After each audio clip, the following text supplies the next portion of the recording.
Alhamdulillahirabbil alamin, salatu wassalamu ala sayyidina Muhammadin wa ala alihi wa sahbihi. Qalu subhanaka la ilma lana illa ma 'allamtana innaka antal 'allam. Qala mau ta'ala rabbi shrah li sadri wa yassir li amri wa hlul 'uqdatam min lisani yafqahu qawli. Qala musannifu rahimahullahu ta'ala wa nafa'ana bihi wa bi'ilmihi fid dharain amin. Faslun wa idza aradal khuruja min Makkah ila watanihi tafalil wadai.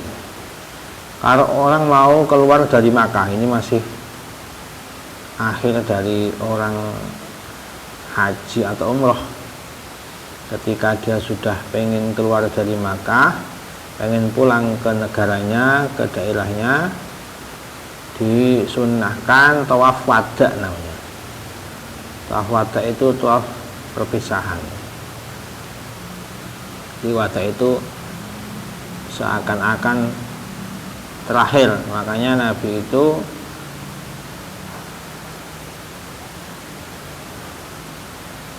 hajinya haji wada namanya, haji perpisahan terakhir.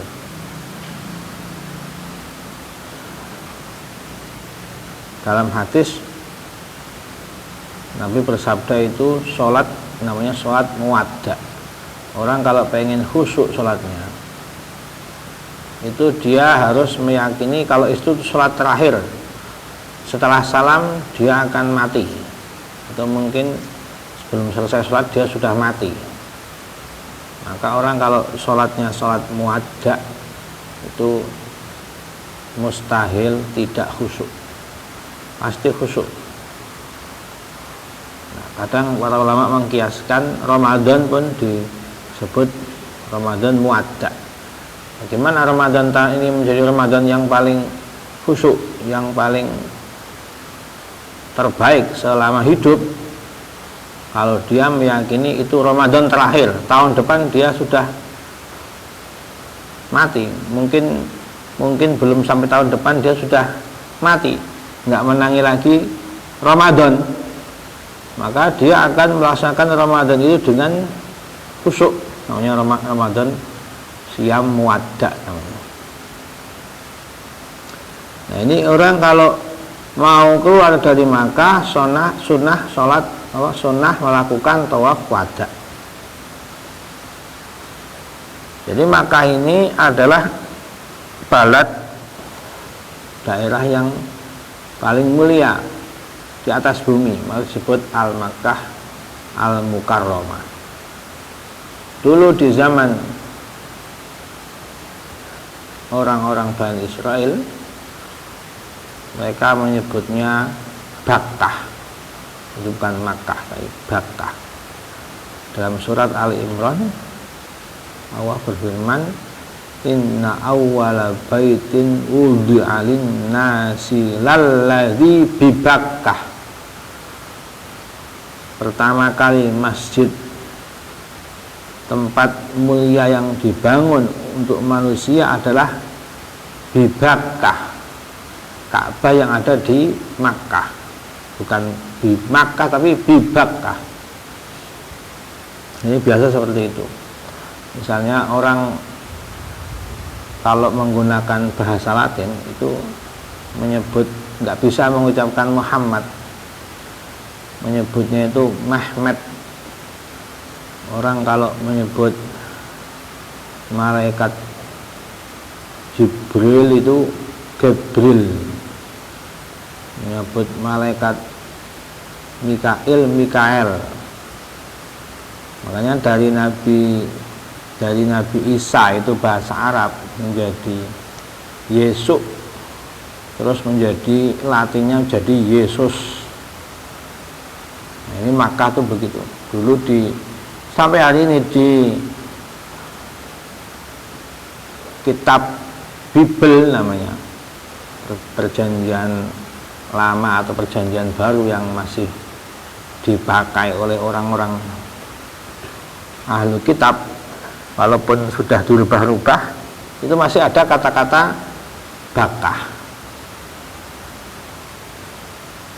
Ini tempat yang mulia maka disebut Al-Mukarramah, Makkah Al-Mukarramah, tempat yang dimuliakan.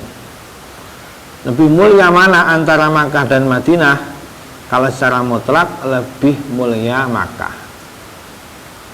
Tapi kalau di Makkah ada Ka'bah, di Madinah ada jasad Nabi Muhammad SAW, maka menjadi sama-sama mulia. Nah terus bagaimana? Kata Imam Abdullah bin Al-Haddad, kalau memang menganggap Makkah ada Ka'bah maka Makkah lebih mulia. Tapi kalau menganggap di Madinah ada jasadnya Nabi, maka tanah yang menempel di jasadnya Nabi, di makamnya Nabi, di kuburannya Nabi lebih mulia dari makhluk apapun termasuk Ka'bah Sallallahu Alaihi Wasallam. Ini ada riwayat doa, summa atal multazam faltazamahu. Orang kalau sudah mau keluar dari Makkah, dia mendatangi multazam. Apa itu multazam? Kalau kalian belum pernah ke Ka'bah, itu ada tempat yang di situ ada seperti pintu Ka'bah, namanya multazam, tempat yang mustajab untuk berdoa. Dia datang ke Ka'bah, Masjidil Haram, terus cari tempat di dekat multazam, ucapkan doa ini. Summa qala, ini doa ini dari mana? Doa ini diriwayatkan oleh Imam Al-Baihaqi dengan sanadnya sampai Imam Syafi'i. Ada yang mengatakan ini perkataannya Imam Syafi'i.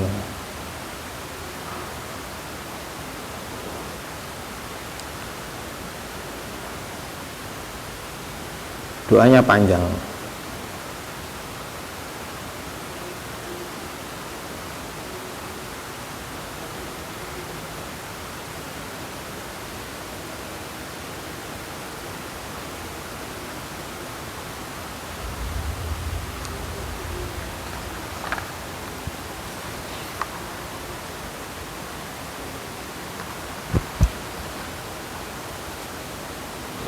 Qala Allahumma al-baituka baituk.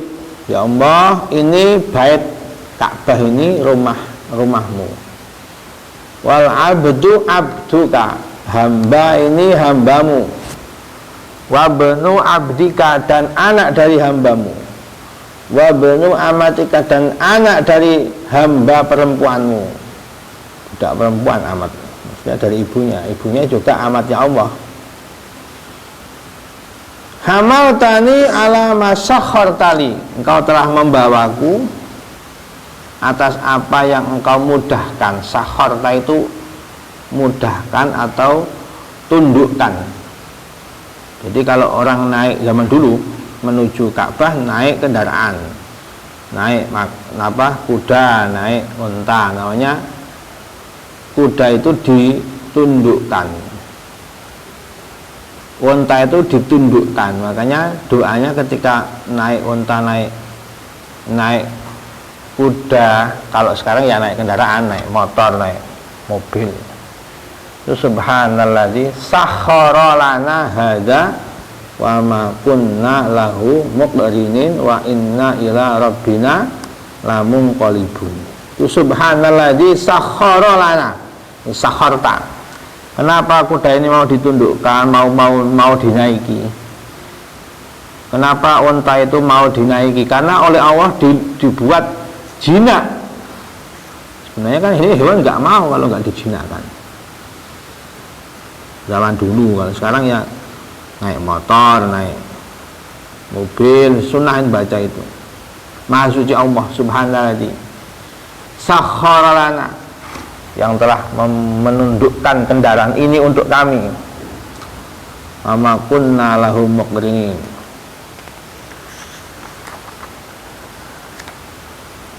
Ala masakhartali min khalqika hatta sayyartani fi biladika, sampai engkau menjalankan, melulutkan, menjinakkan kendaraan ini hingga mencapai negaramu. Apa negaramu? Ya Makkah. Dalam Al-Quran disebut wahadzal baladil amin wattini wazzaitun wa turi sinin wahadzal baladil amin. Baladil amin itu Makkah maknanya. Jadi wattini wazzaitun demi buah tin. Kenapa buah tin? Kenapa buah zaitun? Itu dulu tempat yang barokah, itu yang banyak pohon tin, pohon zaitun. Kenapa kok bersumpah dengan pohon tin, pohon zaitun? Itu pohon yang bisa berumur ribuan tahun. Buah tin dan zaitun itu masuk pohon yang paling lama hidup di dunia itu. Pohon itu kalau dibiarkan bisa ribuan tahun, tin dan zaitun. Dan manfaat buahnya bisa digunakan untuk obat, bisa untuk dikonsumsi, tin dan zaitun itu. Waktu Sinin, Tursina itu adalah tempat dulu Nabi Musa mendapatkan wahyu di gunung Tursina. Wahadzal baladil amin, Allah bersumpah demi negara ini. Negara ini maksudnya adalah Mekah. Jadi Mekah dibuat sumpah oleh Allah, menunjukkan bahwa ini tempat yang mulia karena dibuat sumpah oleh Allah. Dalam ayat lain dikatakan waman dakhalahu kana amina. Orang kalau masuk Makkah maka akan aman. Bahkan besok Dajjal tidak bisa masuk ke kota Makkah. Besok semua negara, daerah, wilayah akan dikuasai Dajjal. Bisa dimasuki Dajjal kecuali Makkah dan Madinah. Dalam ayat lain Allah berfirman wa ija'alnal baita masabatal linnasi wa amna. Kami telah menjadikan bait atau Ka'bah ini menjadi masabatal linnas, tempat yang orang berkunjung sekali, dua kali, terus menerus. Wa amna, jadi orang itu akan senantiasa merindukan Makkah walaupun bukan orang Makkah. Kalau kita orang Indonesia, orang Purworejo, orang Kebumen, orang Magelang misalnya, dia orang Purworejo terus keluar dari Purworejo, dia pengen kangen sama tempat tinggalnya, ya wajar dong, dia lahir di situ. Tapi kalau orang itu nggak lahir di Purworejo kok kangen Purworejo, itu kan luar biasa. Hanya Makkah yang punya keistimewaan itu. Orang kalau sudah pernah ke sana pengen ke sana lagi. Yang belum ke sana pun pengen ke sana. Nah, ini keistimewaannya Makkah, namanya disebut masabatal linnas. Orang ke sana, balik ke sana, pengen ke sana lagi. Orang umroh, orang haji, satu hari setiap orang itu umroh itu jutaan orang setiap hari. Makkah, Ka'bah nggak pernah sepi. Senantiasa setiap waktu, setiap keadaan ada orang yang berputar mengelilingi Ka'bah searah jarum jam. Ka'bah itu arah jarum jam, tapi bukan jam Indonesia, jam Arab. Kalau jam Indonesia itu kan dari kiri ke kanan muternya, kiri ke kanan itu jam Indonesia. Kalau jam Arab itu dari kanan dulu baru kiri. Seperti buku-buku itu, kalau buku Indonesia dari kiri ke kanan. Kalau kitab Al-Quran, buku Arab itu dari kanan dulu ke kiri. Orang mau Ka'bah pun begitu, dari kanan dulu ke kiri. Tapi kalau di sini kiri dulu ke kanan. Di sana orang kalau jalan itu, kalau di sini kan suruh ke kiri, di sini kiri. Kalau naik mobil kiri, naik motor kiri, kiri. Orang sini. Kalau sana kanan, jadi mobil di sebelah kanan, malah sebelah kanan. Itu bedanya Arab dengan Indonesia itu. Jadi berputarnya, para ulama mengatakan berputarnya bumi mengelilingi matahari, atau bumi berputar pada porosnya, itu karena Ka'bah masih ada yang mengelilingi. Makanya nanti kiamat kalau sudah nggak ada orang yang tawaf mengelilingi Ka'bah, berhenti bumi ini berputar. Itu mukjizatnya Allah. wa ballaghtani bi ni'matika hatta antani ala qada'i manasika. Ya Allah, engkau telah sampaikan, aku sampaikan saya ini dengan nikmatmu, atas nikmatmu kok bisa sampai ke sini. Kau telah menolongku.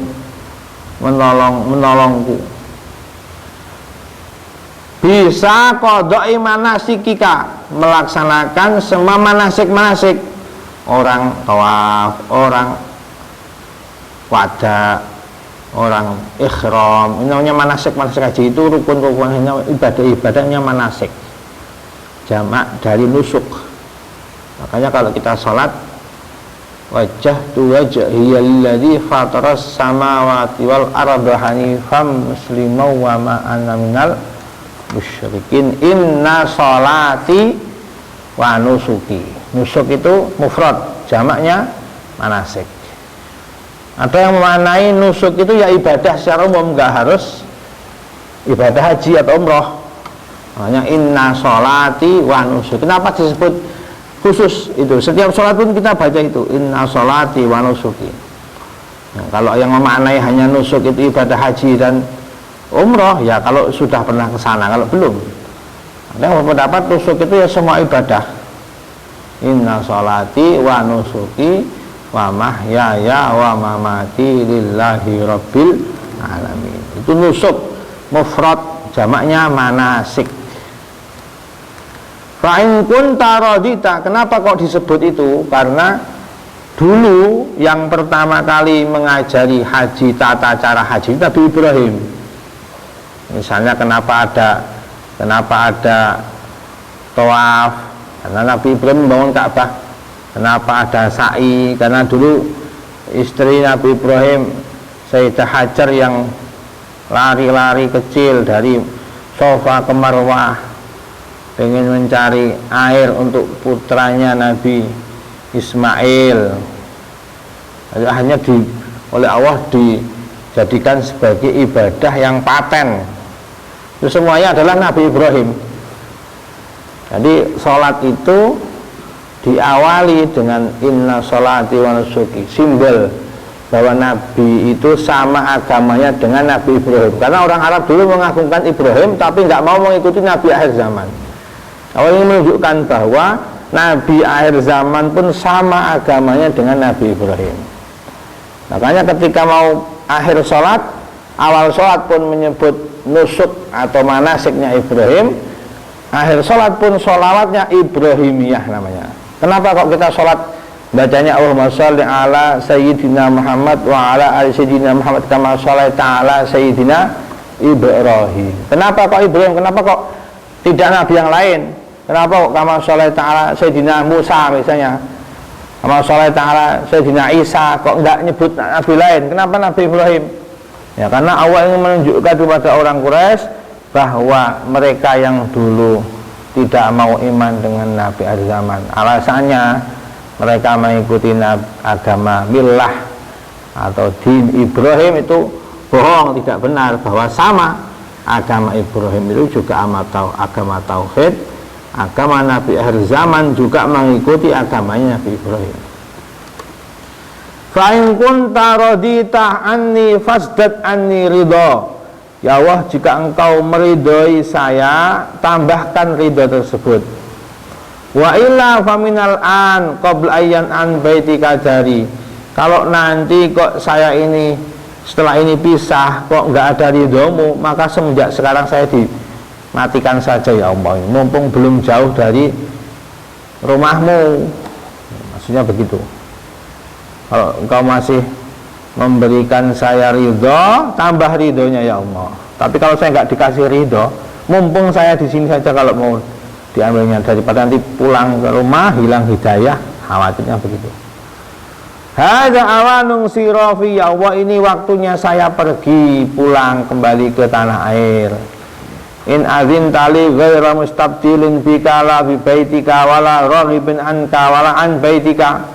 Jika engkau mengizini saya, jangan sampai saya diganti, agamanya diganti jadi murtad, ibadahnya diganti, hidayahnya diganti, jadi tersesat misalnya. Jangan sampai diganti, tadinya saya menyembahmu, menghadap rumahmu, menghadap Ka'bah, sholat menghadap Ka'bah, kok diganti. Jangan sampai ini agama ini diganti sampai mati, jangan sampai.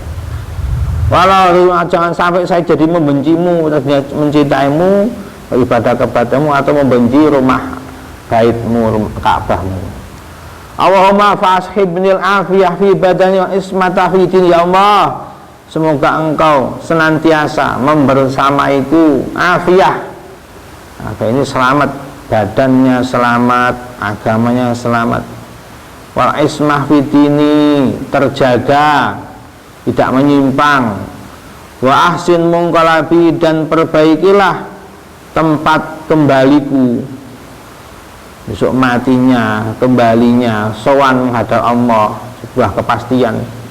Nggak bisa kita menghindar, kita nggak mau kalau mati misalnya, nggak mungkin, harus mati itu sudah kepastian. Tapi kalau nanti mati, ya Allah, perbaikilah sampai satu saat waktunya kembali kepadamu adalah keadaan terbaik. Wa ahsin munqalabi, sedang sholat mati, sedang zikir mati, sedang ngaji mati misalnya. Ini namanya ahsin munqalab. Warzuqni ta'ataka ma'abqaitani. Ya Allah, kau berilah rezeki kepadaku taat kepadamu. Taat ini rezeki dari Allah. Jadi nikmat itu, rezeki itu tidak ada nikmat rezeki dohir, orang makan, orang dikasih uang, dikasih pekerjaan, itu rezeki dohir. Tapi kok dia jadi rajin ibadah, dia jadi rajin baca Al-Quran, rajin ngaji, namanya rezeki maknawi, bukan rezeki, bukan hissi. Ada hissi, ada yang zahir, ada yang batin, ada yang namanya rezeki maknawi. Makanya warzuqni ta'atak. Rezeki itu tidak hanya rezeki zahir, bahkan rezeki batin itu lebih penting. Berapa banyak orang dikasih dunia, dikasih kerajaan, seperti Fir'aun, berkuasa, tapi dia nggak punya rezeki maknawi, nggak iman, kafir dia ini. Akhirnya mengaku Tuhan. Ada orang kaya seperti Korun, orang hebat di dunia seperti Namrud, seperti Fir'aun, seperti iblis. Iblis kurang hebat apa ini? Dia rezeki zahirnya banyak, rezeki hissinya banyak, tapi dia tidak dikasih rezeki maknawi, nggak dikasih iman,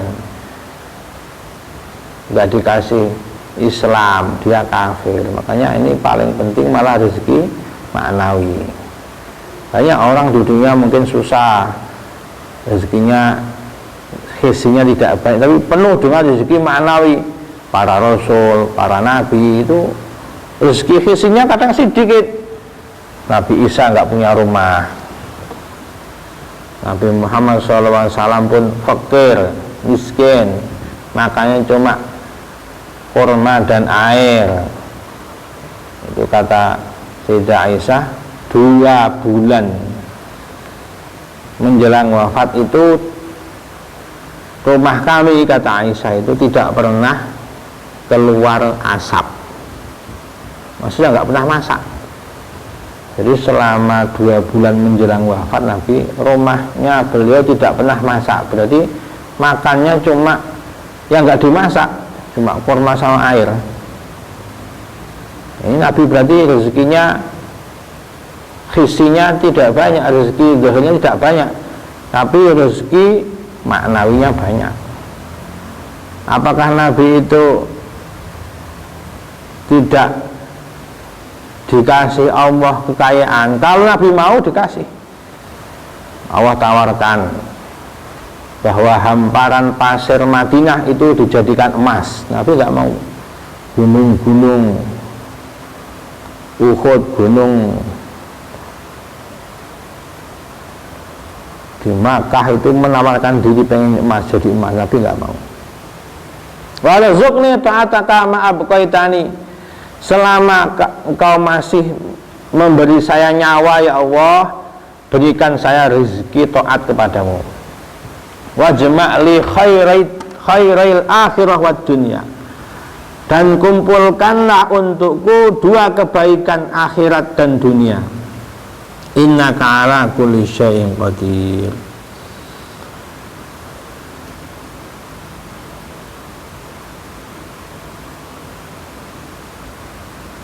Ini Makkah, makanya paling utama untuk beribadah apalagi di Makkah. Dalam hadis dikatakan sholatun fil masjidil haram afdolu min mi'ati alfi sholatin fi masiwa.